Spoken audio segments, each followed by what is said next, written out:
예수님의 비유의 말씀 중에 아주 값비싼 진주를 산 사람 이야기가 나옵니다.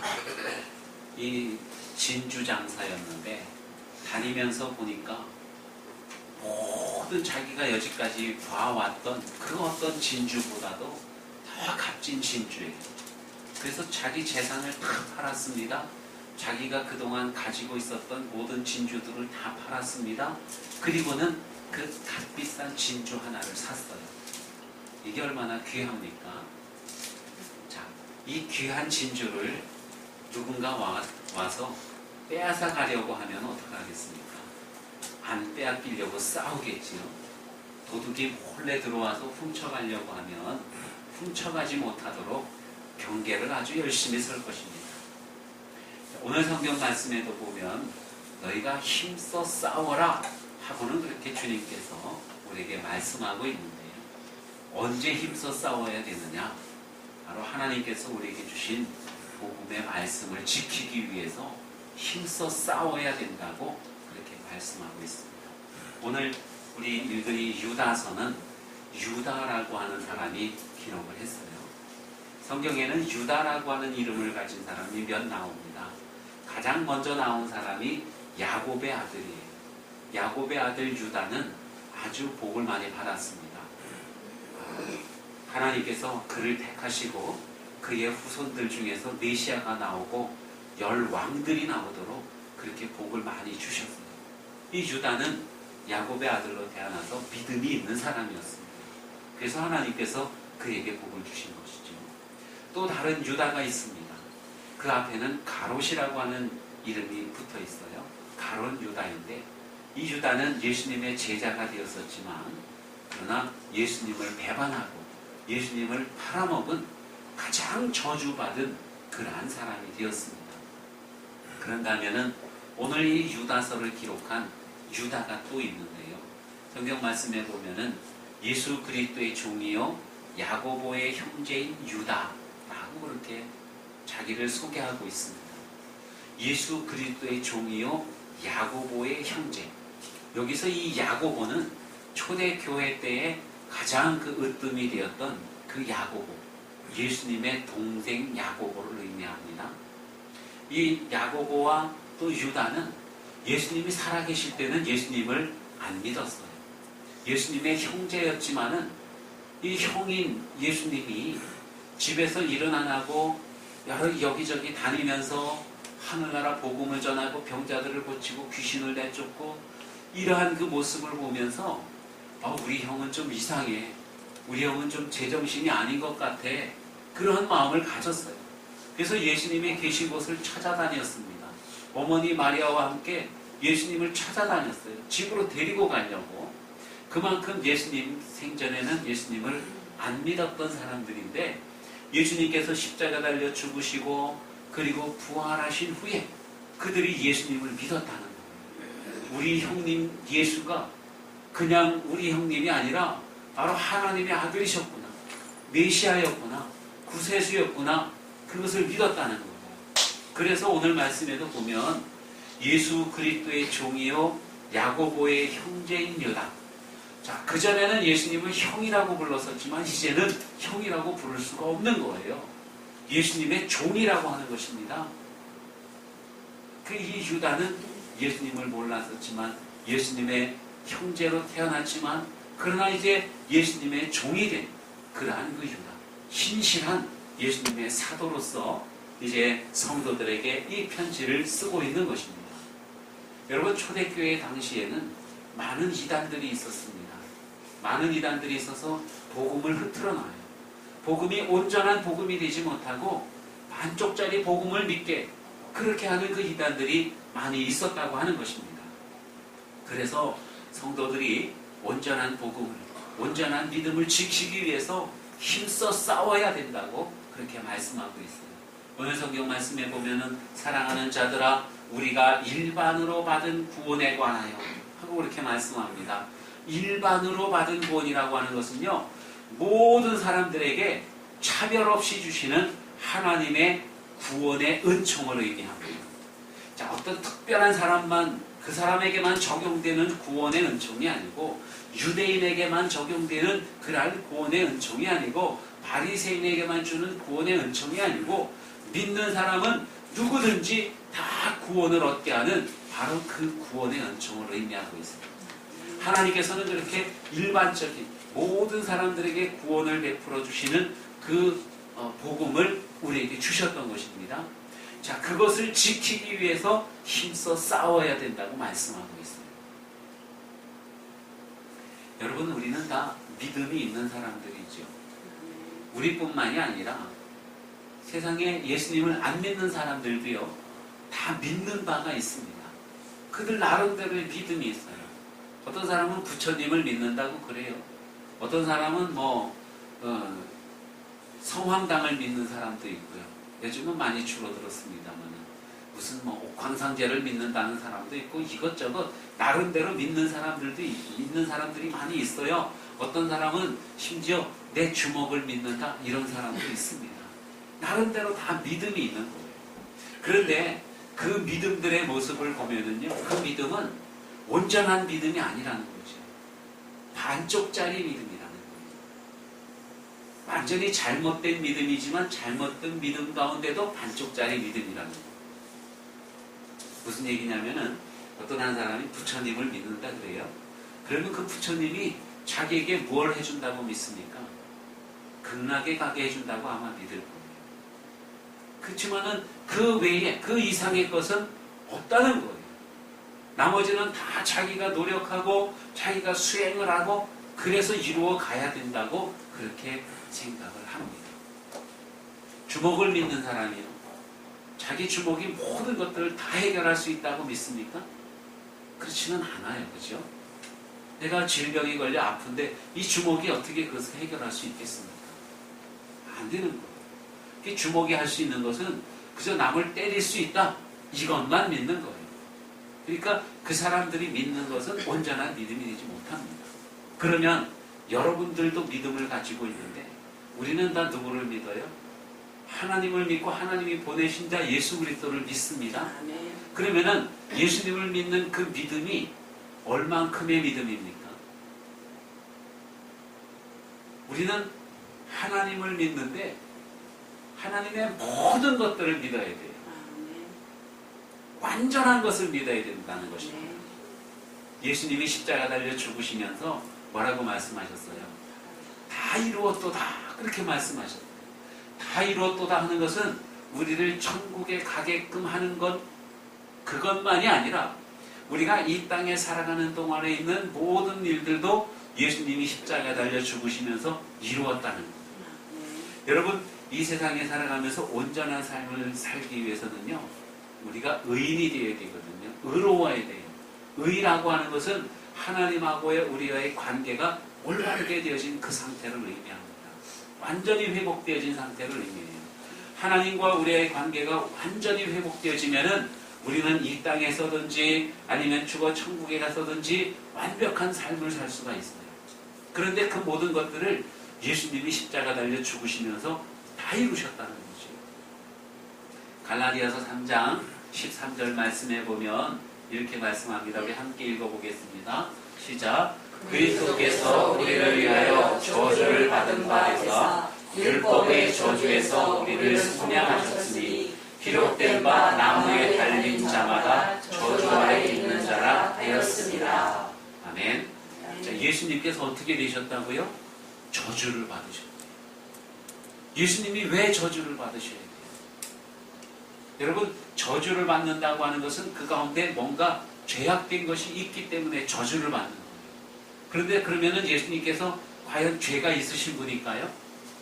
예수님의 제자인 그 베드로, 요한, 바울 이러한 사람들은 예수님이 전혀 죄가 없다고 그렇게 고백을 합니다. 다음 말씀 한번 볼게요. 자, 베드로 사도가, 예수님의 제자 베드로가 예수님에 대해서 한 말씀입니다. 한번 읽어볼까요? 시작. 그는 죄를 범하지 아니하시고 그 입에 거짓도 없으시며. 이 베드로는 행동파였어요. 어떤 일, 사건을 만나면은 어떻게 하지 고민하고 방법을 생각하고 그러기 전에 먼저 행동부터, 액션부터 취하는 사람이 베드로였다는 것입니다. 그런데 그 베드로는 행동주의자였기 때문에 예수님이 죄를 행하셨나 안 행하셨나 그것을 생각해 보았습니다. 그런데 예수님은 전혀 죄를 행하신 일이 없다. 이렇게 단정 짓고 있는 거예요. 그러면 요한은 어땠을까요? 다음 말씀 볼까요? 요한은 이렇게 표현을 합니다. 시작. 그가 우리 죄를 없애려고 나타나신 것을 너희가 아나니 그에게는 죄가 없느니라. 자, 이 요한은요, 어디에 뭐가 있나 없나, 그 안에 뭐가 있나 없나, 이러한 것들을 많이 생각을 했어요. 요한복음에 보면은 하나님 안에, 우리 안에, 예수님 안에, 너희 안에, 이 안에라고 하는 표현을 굉장히 많이 썼습니다. 그래서 이 요한은 예수님 안에는 뭐가 있을까? 그런 것들을 많이 이렇게 생각을 했던 것 같아요. 그런데 이 요한이 살펴보니까 예수님 안에는 뭐가 없어요? 죄가 전혀 없다는 거예요. 예수님 안에는 죄가 없어요. 우리 안에는 뭐가 있어요? 죄가 있어요, 없어요? 죄가 우리 안에는 많이 있어요. 예수님 안에는 죄가 없더라는 것입니다. 그 다음에 사도 바울이 예수님에 대해서 표현한 것을 볼게요. 시작. 하나님이 죄를 알지도 못하신 이를 우리를 대신하여 죄로 삼으신 것은 우리로 하여금 그 안에서 하나님의 의가 되게 하려 하시니라. 아멘. 사도 바울은 공부를 많이 한 사람이에요. 공부를 많이 했기 때문에 뭐를 알고 모르고 이 지적인 표현들을 많이 합니다. 예수님은 보니까 죄를 알지도 못하신 분이라 이렇게 사도 바울은 고백을 해요. 사도 바울은 자신은 죄를 많이 알았습니다. 죄를 알았을 뿐만이 아니라 죄를 많이 행했어요. 그리고 그 안에 죄가 있었습니다. 그러나 예수님은요, 죄를 알지도 못하고 예수님 안에는 죄가 없었고 예수님은 죄를 행한 일이 없었다는 거예요. 자, 예수님은 죄가 없으신 정말로 무죄하신 분인데 그런데 그 예수님이 저주를 받으셨어요. 십자가 달려 죽으셨어요. 십자가 달려 죽은 것은 저주 중에도 가장 극악한 그러한 저주가 되는 거예요. 왜? 무엇 때문에 예수님이 죄 있는 자가 되어서 저주를 받으셔야만 했을까? 그것은 사랑하는 성도 여러분, 우리가 받아야 될 그 저주. 왜? 우리 안에는 죄가 있기 때문에, 우리는 죄를 알기 때문에, 우리는 죄를 행하기 때문에, 그래서 우리가 이 저주를 받아야 되는데 예수님께서 대신 저주를 받으셨다. 예수님에게는 죄가 없습니다. 예수님 안에는 의가 가득해요. 반면에 우리는요, 의가 없어요. 우리는 의로움이 전혀 없는 사람들이었다는 것이죠. 전적으로 우리는 타락한 사람들이었다는 것입니다. 반면에 우리 가운데는 죄가 가득해요. 자, 우리는 죄가 많고 의가 없습니다. 반면에 예수님은 의가 많고 죄가 없으신 분이었어요. 그런데 예수님이 십자가 달려 죽으시면서 완전히 우리와의 입장을 바꿔놓으셨다는 거예요. 바꿔놓으셨어요. 우리의 죄를 예수님이 대신 가져가시고 예수님의 의로움을 우리에게 주셨다는 거예요. 아멘? 아멘. 그래서 사랑하는 성도 여러분, 우리는 다 어떤 사람입니까? 우리는 의로운 사람들이라는 거예요. 아멘. 내가 원래 의로워서가 아니라 예수님이 의를 우리에게 주셨다는 거예요. 아멘. 우리 죄를 빼간 그 자리에 예수님께서 예수님의 의로움을 가득 채워주셨다는 거예요. 이게 은혜의 복음이라고 하는 것입니다. 우리 노력으로 우리 어떤 그 힘을 써서 우리의 능력으로 이루어가는 것이 아니라 전적으로 하나님의 은혜로 우리를 그렇게 만드셨어요. 복음은 복음인데 그냥 복음이 아니라 하나님의 은혜로서 우리에게 주신 은혜의 복음이라고 하는 것입니다. 따라해보세요. 은혜의 복음. 은혜의 복음. 여러분, 우리가 이 은혜의 복음을 굳게 지켜야 돼요. 아멘. 모든 것들은 하나님께서 값없이 우리에게 풍성하게 은혜로서 주신 거예요. 아멘. 복음은 복음인데 하나님이 은혜로 우리에게 주신 복음이라는 거예요. 좋은 소식이라는 거예요. 아멘. 그것을 여러분 우리가 힘써 지켜야 된다고 말씀하고 있는 것입니다. 사탄은요, 태초부터 사탄은 늘 하나님을 대적했어요. 하나님 반대편에 서서 하나님이 좋아하시는 일, 하나님이 원하시는 일에 어긋장을 놓고 빗나가게 만드는 존재가 사탄이었던 거예요. 그 사탄이 오늘날 교회에 들어오고 오늘날 성도들의 마음속에 들어와 가지고 그 복음의 가치를, 그 복음의 순수함을 흐려놓고 있다는 것이죠. 어떻게 흐려놓습니까? 마귀가 우리 사람들 마음속에 들어와서 야, 죄를 지어. 그 죄를 좀 져봐. 그러면 우리가 어떻게 했어요? 그래 내가 죄를 짓게 이러겠습니까? 성도들 중에 그런 분들 있겠어요? 아무도 없어요. 그죠? 죄를 지라고 마귀가 유혹을 하면 여러분들 그 마귀의 유혹에 따라서 그래 내가 죄를 짓게, 내가 도둑질을 좀 할게, 내가 사기를 좀 칠게, 내가 좀 나쁜 말들을 많이 할게, 이럴 사람은 아무도 없어요. 마귀도 그걸 잘 알아요. 그래서 우리에게 와갖고 야 죄를 좀 지어봐 이렇게 유혹하지 않습니다. 그러면 마귀가 어떻게 유혹을 합니까? 야 너 구원받았지? 그럼 나 구원받았지. 난 죽어도 천국에 가지. 그러면 죽어서 천국에 가지만 이 땅에서의 삶은 어떡할 거야? 너 의로워? 너 죄를 행했지? 너 지난밤에 나쁜 생각했잖아. 그렇잖아요. 그러니까 너 의로운 자가 아니야. 너 의로운 자가 되려면은 너 정말 의를 많이 행해야 돼. 너 많이 노력해야 돼. 너 많이 힘써야 돼. 그렇게 말을 하는 거예요. 그러면 여러분 우리가 그 말을 들으면 어떻겠어요? 아 정말로 그렇지. 나는 죄인이지. 내가 잘난 게 아무것도 없지. 나 이렇게 가는 정말 하나님 앞에 부끄러워서 어떡하나? 그런 마음을 갖게 되는 거예요. 여러분 어떻게 생각하세요? 이게 옳은 생각인 것 같습니까? 아닌 것 같습니까? 그런 것 같기도 하고 아닌 것 같기도 하고 그렇죠. 네? 우리가 정말로 예수님을 믿으니까 그만큼 착하게 살아야 돼. 착하게 살기 위해서 노력을 많이 해야 돼. 여러분 마귀가 그렇게 우리를 유혹을 하고 있다는 거예요. 왜 이게 마귀가 우리를 유혹하는 것이냐? 예수님께서 십자가에 달려 죽으시면서 뭐라고 말씀하셨다고요? 다 이루셨다고 했어요. 다. 무엇을? 우리가 죽어서 천국 가는 그 일도 이루시고 우리가 이 땅에서 의로운 삶을 살아가는 그것도 예수님이 다 이루어 놓으신 거예요. 아멘? 아멘. 그래서 우리는 그냥 의로운 하나님의 자녀로서 하나님의 자녀로서의 삶을 살기만 하면은 그 삶 자체가 의로운 삶이 되어지는 거예요. 아멘. 그런데 마귀가 유혹하는 것은요. 나머지 부분은 네가 해야 돼. 네 노력으로 해야 돼. 왜 그렇게 말합니까? 예수님께서 십자가 달려 죽으면서 다 이루어 놓은 것을 아니라고 부인하게 하려고 그러는 거예요. 예수님 한 분, 그분이 십자가에 달려 죽으신 것, 그것만으로는 부족해. 그러니까 내가 더 열심히 노력을 해야 돼.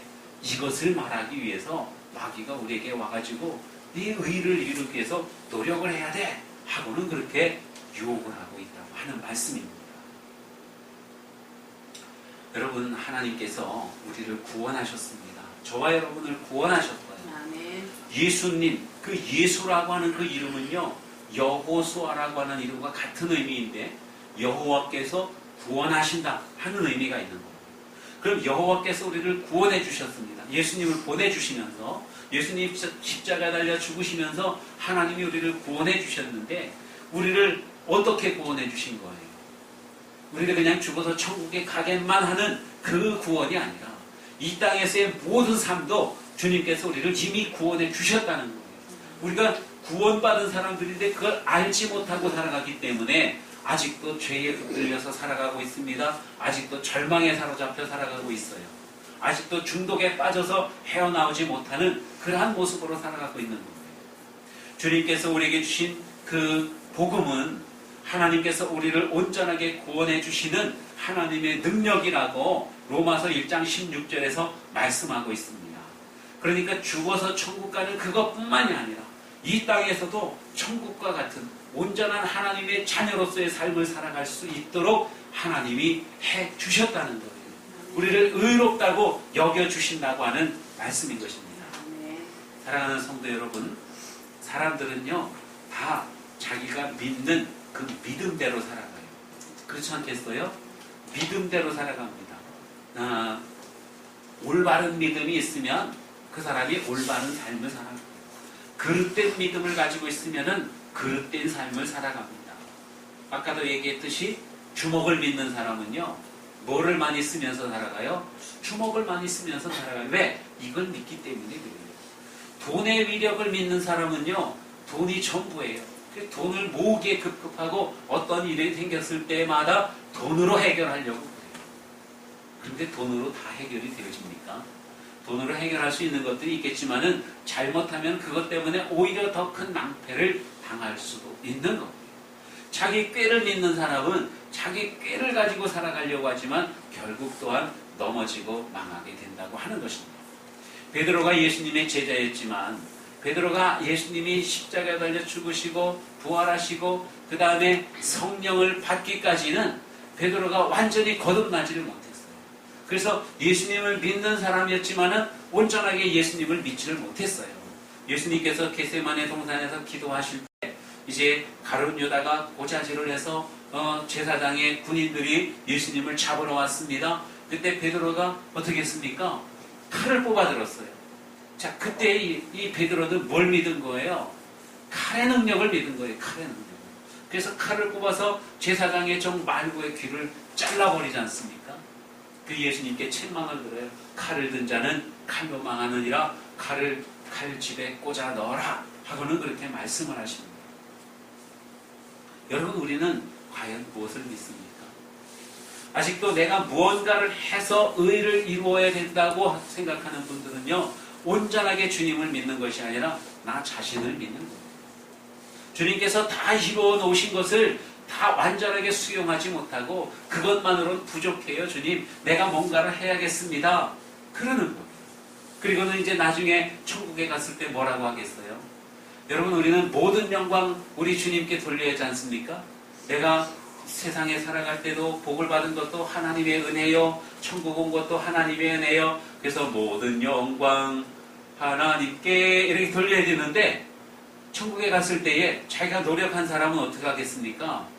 모든 영광 하나님께가 아니라 하나님 영광 이만큼 받으시고 나머지 영광은 제가 취하겠습니다. 여러분, 하나님이 그걸 원하시겠어요? 그게 아닌 거예요. 모든 영광은 하나님께 돌려셔야 돼요. 우리는 하나님의 은혜를 받아서 살아가는 사람들입니다. 우리의 의로움도 하나님의 은혜로 말미암아서 이루어져야 된다고 하는 것이죠. 예수님이 십자가 달려 죽으시면서 다 이루었도다. 여러분, 그 순간 우리의 의도 이미 이루어졌다는 거예요. 우리가 이미 의로운 사람이 되었다는 것입니다. 내가 주님을 나의 주님으로 고백하는 그 순간 우리는 이미 의로운 사람이라고 하는 거예요. 그렇기 때문에 그것이 복음이라고 말하고 있는 것입니다. 여러분, 진정한 믿음 생활이란 뭐겠어요? 진정한 믿음 생활이란 우리 생활 속에서 하나님의 의를 구하는 거예요. 나는 비록 약해요. 그렇지만 하나님은 크고 놀라우신 분입니다. 하나님은 의로우신 분입니다. 그것을 우리가 이 삶 속에서 경험하게 해주세요. 여러분, 그렇게 기도하면서 살아가는 것이 진정한 믿음 생활이에요. 하나님, 제가 노력을 해갖고 의롭게 되겠습니다. 이게 아니라는 것입니다. 우리의 의를 구하는 것이 아니라 하나님의 의를 구하는 것. 여러분, 그것이 바로 복음이에요. 은혜의 복음입니다. 이러한 그 믿음의 도를 위해서 힘써 싸우라고 그렇게 오늘 성경에서 말씀하고 있습니다. 왜 힘써 싸우라고 하겠습니까? 기독교 예수님 이후로다가 언제나 보면은 마귀가 그것을 가지고 교회를 위협을 했던 거예요. 그러니까 예수님 한 분만으로는 완전하게 이루지 못하니까 너희가 뭔가 노력을 해야 된다. 이러는 거예요. 여러분, 이것이 좀 심해지면 어떻게 하겠습니까? 예수님 한 분만으로, 예수님 십자가에 달려 죽으신 것만으로는 온전한 구원을 이룰 수가 없어. 그러니까 뭐 다른 게 좀 필요해. 이런 생각이 들게 되는 거예요. 오늘날 이단들이 어떻습니까? 아, 예수님을 믿는다고 그래요. 예수님 십자가 달려 죽어서 우리를 구원하신 것 믿는다고 그렇게 그들 얘기를 해요. 그런데 그건 믿지만 그것만으로는 어떻다고요? 부족하다고 생각하는 거예요. 그래서 이만희가 필요하고, 그래서 안상홍이가 필요하고, 문성명이가 필요하다고 그렇게 얘기를 하는 그 사람들이 바로 이단이 되어지는 것입니다. 여러분, 우리 그리스도인들은요, 다른 것 다 없어도 오직 예수님만 있으면 모든 것들이 다 이루어진다고, 다 해결되어진다고 그것을 믿어야 된다는 거예요. 그 믿음을 지키라고 말씀하고 있는 것입니다. 말세에는 복음의 의미가 불분명해져요. 그것을 걱정하고 있는 것입니다. 그리스도를 부인하는 사람들이 말세 때가 되면 많이 나온다고 그랬어요. 그러면 여러분, 그리스도를 부인합니까? 그리스도를 시인합니까? 우리는 다 그리스도를 시인해요. 그죠? 그런데 여기서 그리스도를 부인한다고 하는 것, 예수님을 안 믿는다고 하는 것, 그것은 어떤 의미냐면 나는 예수님을 안 믿어. 예수님이 뭐 십자가 달 죽은 거 나 아무 상관없어. 이렇게 부인하는 것이 아니라 예수님이 십자가 달려 죽으신 것, 우리를 위한 것이고 우리를 천국 가게 하신 것은 맞지만 그러나 그것만으로 부족해. 그러면 그것이 예수님을 부인하는 거예요. 우리는 보면은 타협을 하려고 그래요. 교통사고가 났을 때도 가해자와 피해자 몇 대 몇, 그러니까 내가 내 삶 속에서 50% 이상만 예수님을 믿으면 그 믿음 생활 하는 거지, 나머지 49%는 나 자신을 믿고 돈을 믿고 뭐 그래도 내가 예수님을 더 많이 믿으니까 내가 예수님을 믿는 거지, 이렇게 생각하기 쉽습니다. 근데 그게 아니에요. 그러한 상황은 예수님을 믿는 게 아니라 예수님을 부인하는 거예요. 예수님을 믿는다고 하면 몇 퍼센트를 믿어야 돼요? 몇 퍼센트를? 100%를 믿어야 된다는 거예요. 따라해보세요. 100%의 믿음. 100%의 믿음. 그게 정말로 믿음이에요. 아멘. 그게 믿음. 믿음으로 의롭다. 주님께서 말씀하셨어요. 그것을 위해서 우리가 싸워야 돼요. 어떤 자매가 17년 동안이나 마약에 중독이 되어져 있었다고 합니다. 마약에 중독이 되어져 있으면서도 늘 교회는 다녔어요. 마음에 막 어떤 찔림이 오고 근심이 오고 걱정이 되잖아요. 교회 갔는데 교회에서 선포되어지는 말씀이 중독에서 벗어나야 합니다. 죄를 지으면 안 됩니다. 뭐 이렇게 저렇게 해야 됩니다. 기도해야 됩니다. 뭐 해야 됩니다. 이런 말씀만 많이 하는 거예요. 그러니까 이 마약에 중독된 사람은 어떠겠어요?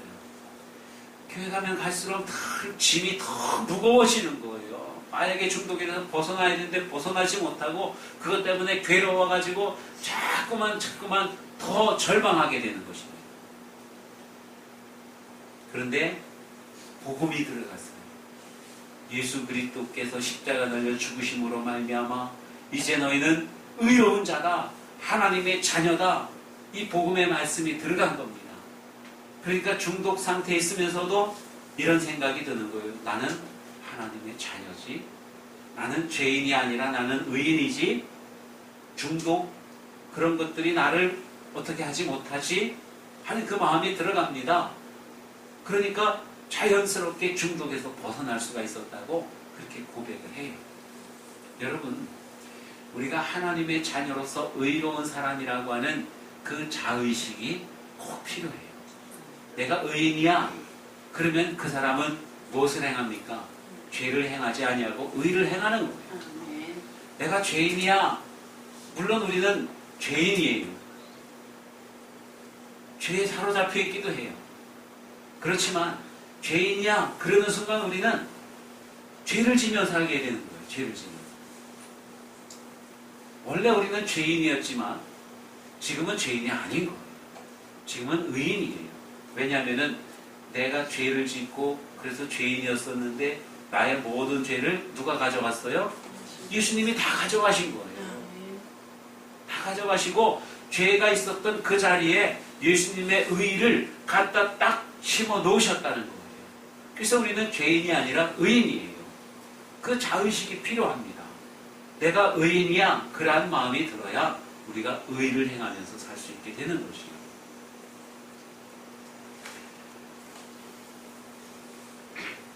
구약에 보면 아브라함이 하나님을 잘 믿었습니다.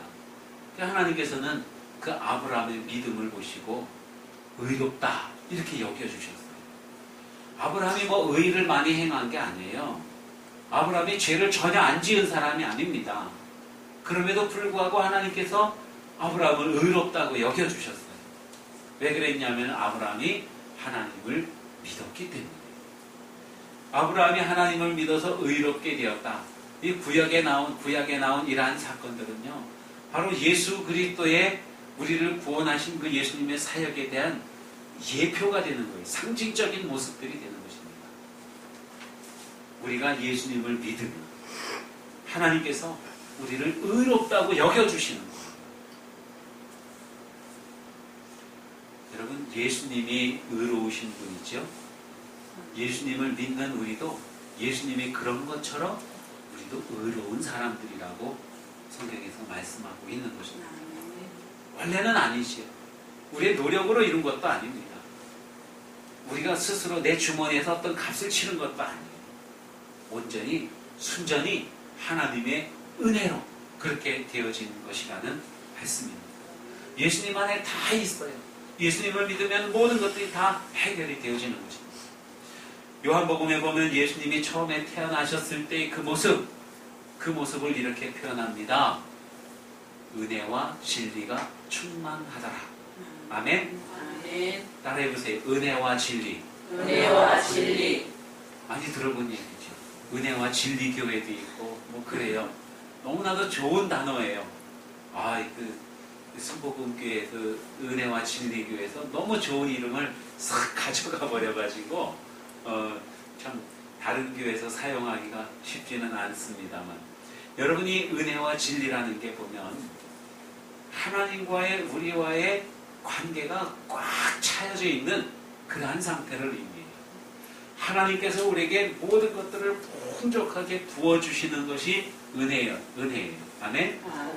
하나님께서 또한 우리에게 요구하는 건 뭐예요? 진리예요. 그러니까 하나님과 우리와의 관계가 충만할 때에 그 충만한 관계 가운데서는 은혜가 오고 진리가 가고 은혜가 오고 진리가 가고 이런 교통이 왕성하게 이루어진다는 거예요. 그런데 그 은혜와 진리, 하나님은 우리에게 은혜를 주시면서 우리에게 진리를 요구하셔요. 그러니까 우리가 올바른 삶을 살아가는 것을 하나님이 원하신다는 것이죠. 그러면서 한없는 은혜를 우리에게 부어주시는 거예요. 그런데 그러한 그 진리된 삶을, 온전한 삶을 우리가 살 수 있습니까? 못 사는 거예요. 대신 예수 그리스도께서 모든 것들을 충족시켜 주시는 거예요. 예수님은 진리예요. 그래서 예수님께서 내가 곧 길이요 진리요 생명이다 말씀하셨습니다. 예수님이 우리의 모든 진리된 부분들을 충족시켜 주시는 거예요. 예수님을 통해서 하나님께서 충만한 은혜를 우리에게 부어주신다는 것입니다. 그래서 예수님 안에서 하나님과의 우리와의 관계, 우리와의 교통이 완전하게, 완벽하게 이루어진다고 말씀하고 있는 거예요. 아멘. 아멘. 예수님 안에서 우리는 하나님과 온전한 관계를 누리면서 살게 되는 것입니다. 우리는 비록 아니지만 예수님이 그러하시기 때문에, 우리는 비록 아니지만 예수님이 그러하시듯 우리도 그러하다는 거예요. 우리는 불완전하지만 예수님이 완전하신 것처럼 우리도 완전하다는 거예요. 예수님 안에서, 예수님을 믿는 믿음 안에서 그렇다는 것입니다. 마귀는 늘 우리의 행위, 우리의 노력을 이야기합니다. 그러나 하나님은 그걸 보시는 게 아니에요. 우리의 대언자가 되시는 예수님을 보시고 우리를 평가하신다는 것입니다. 오늘 성경 말씀에 보면 4절 말씀에 보니까 이렇게 말씀합니다. 이는 가만히 들어온 사람 몇이 있습니다. 그들은 옛적부터 이 판결을 받기로 미리 기록된 자는 심판받기로 기록된 사람들이라는 것입니다. 자, 경건하지 아니하여 경건하지 아니하여 우리 하나님의 은혜를 도리어 방탕한 것으로 바꾸고, 하나님의 은혜를 방탕한 것으로 바꿨다는 거예요. 하나님의 은혜를 방탕한 것으로 바꿨다? 이게 무슨 의미일까요? 하나님께서 우리에게 은혜로서 값없이 우리를 의롭다고 해주셨는데, 가만히 들어온 그 사람들, 이 사람들은 마귀를 말하는 거예요. 마귀는 그게 아니라는 거예요. 넌 죄인이야. 너는 방탕한 사람이야. 그러니까 네가 노력을 해야 돼. 그러면서 계속 율법적으로 우리를 저주하는 거예요. 여러분, 버림받은 사람은요, 버림받은 삶을 살 수밖에 없어요. 너는 방탕해 하고 그렇게 지적을 받은 그 사람은 계속 방탕한 삶을 살아가게 되는 거예요. 학교에서 학생들 중에 보면 문제아 학생이 있죠? 물론 처음에 실수를 했어요. 그랬는데 많은 사람들이, 선생님이나 다른 친구들이나 쟤 문제아야. 그렇게 지적을 해 놓으면은 이 아이가 어떤 삶을 살아요? 정말 문제 있는 삶을 살아가는 거예요. 계속적으로. 그런데 너는 문제아가 아니고 잠시 실수를 했었을 뿐이야. 너는 얼마든지 가능성이 있고 너는 훌륭한 사람이야. 여러분 이렇게 인정을 해주면요. 그 아이가 변화되어지는 거예요. 그래서 우리가 자녀들에게 말을 할 때에 좋은 말을 많이 해야 돼요. 좋은 말을 많이 해야 돼요. 제가 예전에 알던 어떤 집사님은요. 늘 기도도 열심히 하고 교회 열심히나 예배도 열심히 드렸어요. 근데 그 입이 얼마나 정말 변화되지 못하고 거듭나지 못했는지 자식들을 볼 때마다 그 상소리를 하는 거예요. 빌어먹을 놈이라는 둥, 뭐라는 둥, 뭐라는 둥. 여러분, 그 자녀들이 잘 될까요? 절대로 잘 되지 못했어요. 제가 옆에서 다 봤어요. 제발 말 좀 자녀들에게 곱게 하라고 그래도 안 들어요. 결국은 자녀들이 다 그냥 어긋나고 뭐 아주 그 내련도 없어요. 그야말로 형편없는 그런 삶을 살아요. 왜냐하면은 어머니가 그 입으로 자기 자녀들을 방탕한 사람이라고 인정을 하니까 자녀들이 방탕한 삶을 살아가는 거예요. 여러분 그러나 하나님께서는요 우리가 죄인 되었음에도 불구하고 너는 내 아들이다. 너는 의로운 자다. 하고는 그렇게 말씀해 주셔요. 우리는 의로운 삶을 얼마든지 살아갈 수 있는 그러한 사람들입니다. 에베소서 6장에 보면 말세일 때 우리가 하나님의 전신갑주를 취해야 돼요. 전신갑주를 취해라 하고 주님이 말씀하고 있지 않습니까? 여기 한번 전신갑주를 봅시다. 맨 마지막에 보면 자, 여기 한 장군이 나오고 있어요. 저 사람이 입은 저 갑옷이지 않습니까? 저런 옷을 전신갑주라고 하는데 자 보면은 에베소서 6장에 나와 있는 말씀 거기에 보면 그럽니다. 진리의 허리띠 따라해보세요. 진리의 허리띠 진리의 허리띠 의의 흉배 의의 흉배 그 다음에 평화의 복음의 신발 평화의 복음의 신발 구원의 투구 구원의 투구 믿음의 방패 믿음의 방패 성령의 검 성령의 검. 자 그동안에요 저도 그렇게 배웠습니다. 그리고 가끔은 또 그렇게 가르칠 때도 있어요. 여러분 우리가 의로운 사람이 돼야 돼요. 의로운 사람이 되면 이 의의 흉배거든요. 호심경이라고도 합니다. 여기 이렇게 탁 가슴을 보호하는 그러한 갑옷이에요.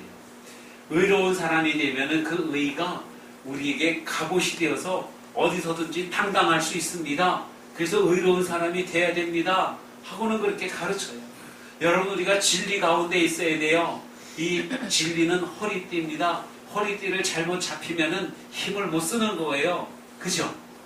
사람이 허리띠를 잡히면은요 그 힘을 못 써요. 그래서 우리나라 민속 씨름에도 보면은 삿발을 매지 않습니까? 서로 삿발을 딱 들어요. 이게 상대편을 공격하기 제일 좋은 위치가 되는 거거든요. 허리띠를 잡히면 안 되는 거예요. 근데 진리 가운데 있지 못하면은 언제나 허리띠를 잡히는 거예요. 그래서 농락을 당해요. 흔들면 흔들릴 수밖에 없는 겁니다. 그래서 진리 가운데 있어야 되고 의를 행해야 된다고 그렇게 가르칩니다.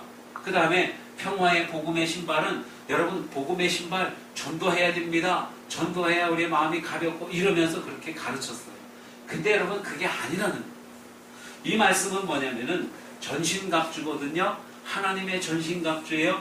우리가 우리 스스로 만들어서 취할 수 있는 옷이 아니라는 거예요. 그러면 하나님이 우리에게 주셔야 되는 거예요. 이 전신갑주는 보면 허리띠, 흉배, 신발, 투구, 방패 각각이지 않습니까? 각각이지만은 한마디로 전신갑주예요. 투구라고 말할 수도 있고 방패라고도 할 수 있지만 그러나 그게 아니라 전신갑주. 한 세트예요. 여기서 하나만 빠져도 전신갑주가 돼요, 안 돼요? 안 되는 거예요. 그럼 이 전신갑주는 뭐냐면은 바로 예수 그리스도. 예수 그리스도를 믿으면 전신갑주가 우리에게 주어지는 거예요. 예수님 안에 진리가 있고 예수님 안에 의가 있는 거예요. 예수님 안에 평강이 있는 거예요, 여러분. 네. 두려움이 없어요. 예수님 안에 있으면 마음이 즐겁고 그래서 발이 가벼운 거예요. 예수님을 믿는 그 믿음으로 모든 것들을 다 막아낼 수가 있다는 것이죠. 아멘. 예수님을 믿으면 우리의 필요한 모든 것들, 지금 필요한 것, 나중에 필요한 것, 천국에서 필요한 것, 모든 것들이 다 완벽하게 구비되어진다고 하는 사실을 여러분 믿으시기 바랍니다. 그게 예수님을 믿는 겁니다. 예수님이 우리를 구원해 주셨으니까 예수님이 우리의 구원의 투구이십니다. 나머지 나머지 진리 이런 건 제가 행하겠습니다. 그게 아니에요. 그건 그리스도를 부인하는 거예요. 예수님이 나의 모든 것입니다. 나의 투구시고 나의 흉배가 되시고 나의 복음의 신발이 되시고 진리의 허리띠가 되십니다. 여러분 그게 예수님을 믿는 거예요. 예수님을 믿으면 여러분 우리가 의로운 사람이 되었습니다. 내가 정말로 죄가 있든지 없든지 빈약하든지 어쩌든지 예수님을 믿으면 의로운 사람이 되어지는 거예요. 이 사람은 보니까 아주 건장하네, 그죠? 옛날 그 로마 시대 때나 아니면 헬라 시대 때 그때 영화를 보면은요 장군들이 갑옷을 입습니다. 투구도 쓰고 각관도 다 차고 그러는데 특히 이제 갑옷 중에 보면 이렇게 쇠로 만드는 가슴에 이렇게 딱 가슴을 가리는 이 흉배지요, 흉배. 이것을 딱 대요. 그러면 아주 정말 장군 모습이 딱 나와요. 근데 이제 전쟁이나 혹은 훈련을 마치고 집에 돌아와가지고 이것을 딱 벗으면은요, 어떤 장군은 아주 말라깽이에요. 예? 갈비뼈가 툭툭툭툭 보이고 아주 볼품이 없어요. 어떤 장군은 저거 딱 벗으면은요, 가슴 근육은 없고 대신 가슴 근육이 다 밑으로 내려서 어때요? 배가 볼록한 그런 장군들도 있어요. 그런데 배가 볼록 나왔든지 갈비뼈가 앙상하든지 저 의리의 흉배만 딱 하면은 장군의 모습이라는 거예요. 장군의 모습이라는 거예요. 여러분 우리가 어떤 사람이든지 예수 그리스도를 믿는 믿음 안에 있으면 그 사람은 의로운 사람이 되어집니다. 그 사람은 진리 가운데 거하는 사람이 되어지는 거예요. 그 사람은 구원받은 사람이 되어지고 예수 그리스도 안에 진정한 평강이 있다고 하는 것입니다. 할렐루야. 여러분 우리 예수님을 온전하게 믿는 온전한 믿음의 사람들이 다 되시기를 바랍니다. 사도 바울이 이제 전도 여행을 마치고 아시아에서 예루살렘으로 가고 있습니다. 가는 길에 에베소 교회가 자꾸 마음에 걸리는 거예요. 그래서 가는 길에 에베소 교회 장로들을 만나기를 원했습니다. 그런데 배를 타고 가다가 밀레도라고 하는 곳에 내려서 에베소까지 들어갔다가 다시 가려면은 예루살렘에 가는 시간이 너무 지체될 것 같아요. 그래서 전가를 보냈습니다. 내가 가다가 밀레도라고 하는 곳에 들릴 테니까 에베소에 있는 장로들은 밀레도로 나와서 나를 좀 만나고 그리고 돌아가시오. 그렇게 전가를 했습니다. 정말로 그 밀레도에서 장로들을 만났습니다. 그리고는 그들에게 이제 말씀을 전해주는데요. 하나님의 뜻을 다 전했다 하고는 그렇게 말합니다. 그리고 나는 이제 복음을 전하고 달려갈 길을 다 마치고 내가 가는 길에는 이런 죽음이 기다리고 있을지도 모른다. 하지만은 내가 정말 죽음을 무릅쓰고라도 꼭 전해야 되는 것이 있는데 바로 하나님의 은혜의 복음이다 하고는 그렇게 말씀하고 있어요. 여러분 하나님의 은혜의 복음을 전하는 그 일이라면은 자기 생명도 아끼지 아니하겠다고 사도 바울이 그렇게 고백을 합니다. 그러면서 또 에베소 장로들에게도 하나님의 뜻을 다 전해라고 그렇게 말하고 있어요. 자기가 가르친 것들. 하나님의 뜻을 다 전한다는 게 뭐예요? 바로 은혜의 복음입니다. 하나님께서 우리에게 주시는 완전하신 은혜, 우리를 향해 갖고 계신 하나님의 온전하신 그 뜻, 그것을 바르게 가르쳐야 된다고 그렇게 부탁을 하고 있는 거예요. 사랑하는 성도 여러분, 이 은혜의 복음, 하나님의 말씀이 우리를 든든하게 세워가는 줄로 믿으시기를 바랍니다. 그래서 여러분이 복음에 관한 말씀은요, 들어도 또 들어야 되는 말씀인 줄로 여러분 믿으시기 바랍니다. 아멘. 제가 이 말씀을 자주 전할 거예요. 그러면은, 아이고, 목사님이 설교 준비가 안 되셨나? 예전에 들었던 것도 하시네? 그게 아니라, 너무나도 중요하고, 이것만 있어도 되는 거예요, 사실. 이것만 있어도. 나머지 것들은 다 부수적인 거예요. 뭐, 예수님 안에서 다 이루어진다는 거. 아멘? 아멘. 하나님이 은혜로 우리에게 주신다는 거. 우리의 노력이 필요한 게 아니라 하나님의 은혜로 이미 우리에게 다 주셨다는 거. 그것을 믿는 믿음을 지키는 거. 이것이 정말로 중요하다고 하는 말씀입니다. 기도하겠습니다.